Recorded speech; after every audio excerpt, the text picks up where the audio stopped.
atau tanggal berapa Bu Titi mendapatkan kuasa dari keluarga para terpidana di awal dari sejak penangkapan 31 Agustus 2016 yang lalu? Sejak tanggal 31 malam hari 31 Agustus 2016, salah seorang yang ditangkap, orang tuanya datang ke kantor kami dan menyatakan anaknya ditangkap pada sore hari.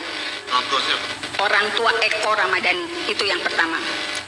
Selanjutnya, secara berturut-turut saya mendapatkan kuasa dari 7 tersangka lain dari tanggal 31 Agustus sampai tanggal 5 September 2016. Yang pertama kali Eko, orang tuanya sudah datang pada malam hari, kemudian itu berturut-turut tanggalnya. Tanggal 31 itu langsung tanda tangan surat kuasa? Tanggal 31 itu karena orang tuanya sudah datang, saya datang tanggal 1 September ke Polres Cirebon Kota. Enggak, maksud saya itu tanggal 1 ditandatangani oleh Ekonya. Eko. Ya. Oh, berarti belum tanda tangan surat kuasa pada saat itu ya? Itu karena malam harinya orang tuanya datang memberikan identitas, saya ketik di tanggal itu.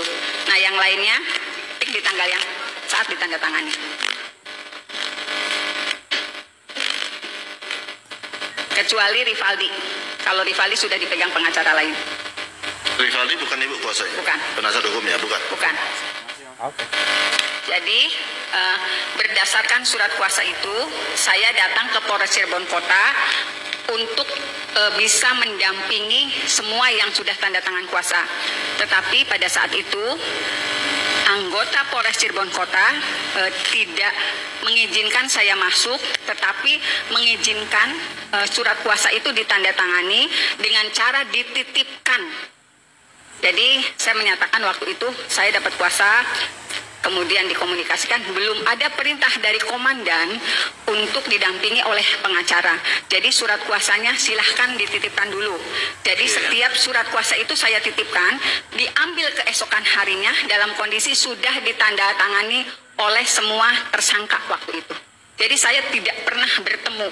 Saya tidak diizinkan bertemu dengan alasan belum mendapatkan perintah dari komandan untuk mempertemukan dengan kuasa hukum yang mendampingi. Tanggal 1, tanggal 2, saya hampir setiap hari ke situ karena memang kan surat kuasa yang ditandatangani tanggal 2, saya serahkan tanggal 2. Gitu. Eko tadi tanda tangan? Kalau Eko dari tadi malam, karena Eko pertama kali orang tuanya yang datang ke kantor saya. Tanggal 31 orang tuanya sudah datang, makanya saya ketik ini di depan orang tuanya, kemudian diperlihatkan tanggal 1-nya saya baru datang ke Polres Cirebon Kota. 1 September? 1 September. 2016 ya? Ya, 2016. Saya serahkan waktu itu ke Bapak Imanuddin. Semuanya? Semuanya. Kan satu-satu, Pak. Selain Eko? Iya. Oh, Eko semuanya. juga termasuk juga? Semuanya diserahkan karena beliau kenal dengan saya bilang pokoknya Bu Titin titipkan saja, besok diambil kembali. Jadi semua kuasa itu diserahkan pagi harinya, besok paginya baru diambil sendiri kembali dengan kondisi sudah ditandatangani. Anggota Polres Cirebon Kota. Saya lupa jabatannya apa itu. Enggak lupa saya lupa. Tanggal berapa saudara saksi berhasil bertemu dengan para pemberi kuasa?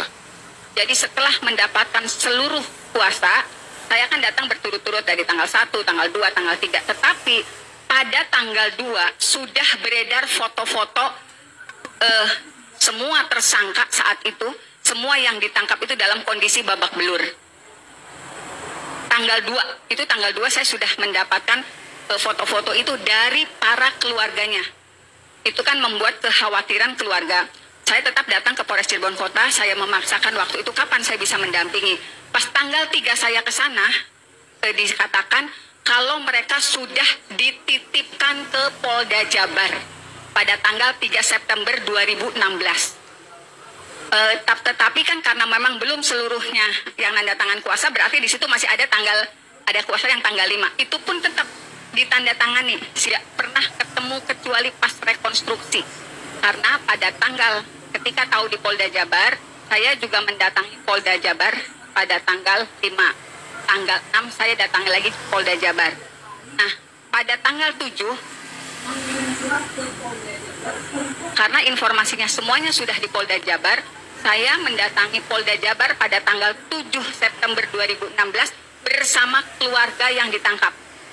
Nah, pada saat itu karena kekhawatiran orang tua waktu itu, orang tuanya udah nggak bisa ngelihat anak-anaknya, kemudian ada foto yang beredar. Akhirnya kami berinisiatif untuk melaporkan ke Propam Polda di tanggal 7 September 2016 ke Komnas HAM. Sebetulnya pengaduannya lebih rinci karena di situ dinyatakan kalau foto-foto ini juga dilampirkan ke Komnas HAM. Kemudian juga di situ juga disebutkan ada Saka Tatal yang anak, kemudian juga disebutkan penangkapan yang tidak sesuai prosedur, semuanya disebutkan. Laporan pengaduannya arsipnya masih ada pada saya. Ada respon dari Komnas HAM? Responnya Komnas HAM pada tanggal 7 Januari 2017 mengirim surat ke Polda Jabar untuk mengklarifikasi apa yang saya sampaikan di tanggal 13 September 2016 ke Komnas HAM. Ya, tanggal berapa akhirnya berhasil bertemu dengan para terpidana dan siapa? Saya tidak pernah bertemu dengan semua terpidana terdakwa waktu itu sampai mereka rekonstruksi. Tetapi pada tanggal 15 September 2016, karena kan saya juga nyimpen nomor handphone, waktu itu masih handphone model klip. Saya waktu itu berulang-ulang karena saya terus cari tahu siapa yang bisa saya akses di Polda. Saya orang Cirebon, nggak ada akses ke Polda. Akhirnya saya dikasih nomor penyidik Polda Jabar yang orang Indramayu. Pada tanggal 15 September 2016, karena saya terus memohon agar saya bisa mendampingi dan hanya pada penyidik yang dari Indramayu itu mau yang berkomunikasi dengan saya. Namanya Pak Dodi.